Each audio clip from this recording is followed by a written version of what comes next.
I conceived all this very realistically during the first minute of this discovery. I made a resolute decision right away that all of this had to be tested out.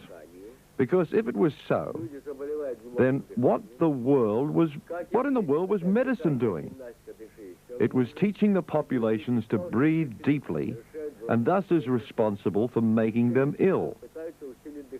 And how do they treat them? Again, with the deep breathing exercises and the drugs which increase the breathing. In other words, they dilate the bronchi, they dilate the blood vessels, and with all their efforts, all they are doing is to increase the breathing even further. They don't prevent the diseases, don't treat the real cause, but on the contrary, they contaminate the population with deep breathing, and with their faulty ways, they destroy the people. About 8 times a day, 3 or 4 puffs. And the more they treat you with this, it gets worse, and worse, and worse. Sometimes if I get 12 or 13 attacks a day, the 14th time I use the puffer. It causes an attack of its own. I am on high doses of hormonal treatment as well.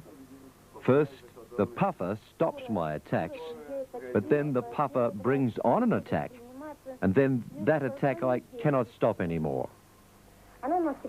Yes, then you get into a vicious circle. The ambulance comes 4 to 5 times a day. Then they take me into the intensive care, where I lie unconscious for a week. She already stopped eating, getting up.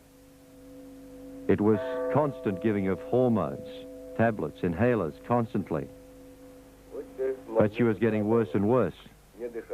Then her heart stopped. She was clinically dead. So here we're now involved in a struggle of principles and ideas. But the truth is on our side. We achieve a 100% effective result. This was proven in Leningrad with 46 asthmatic patients in 1968 and again in 1981, when the Ministry of Health of the USSR ordered another approbation to be conducted at the First Medical Institute's pediatric department. This time, my student and follower, Janina, was given 52 children, all of them in very grave conditions, like Olchelka here, who were so over-medicated they were half dead. All the children were taken off the drugs and were successfully treated with incredible results within the first 24 hours. She achieved a 100% positive result. The documents signifying her success are in possession of the highest echelons of the Ministry of Health in the USSR. This is her 3rd day on the method. She's improved so much. She does not need her puffer for walking anymore. Yes, yes. This means that these 3 days have given her a bigger improvement than her 7-year-old period of treatment up till now. During the last 24 hours, have you used your inhaler at all? Only once, not 10 times as before. Yes, only once. Also, I'm no longer taking prednisolone.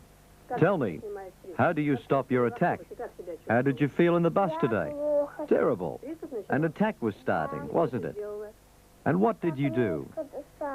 I started breathing like a mouse. And did the attack go away? Yes. And what happened when you had your attack yesterday? Remember when you came here? How did you stop it? I was breathing very slowly, so you could not hear, so you could not see. And the attack went away? No, not straight away. I still had to do it a little bit, and it went away.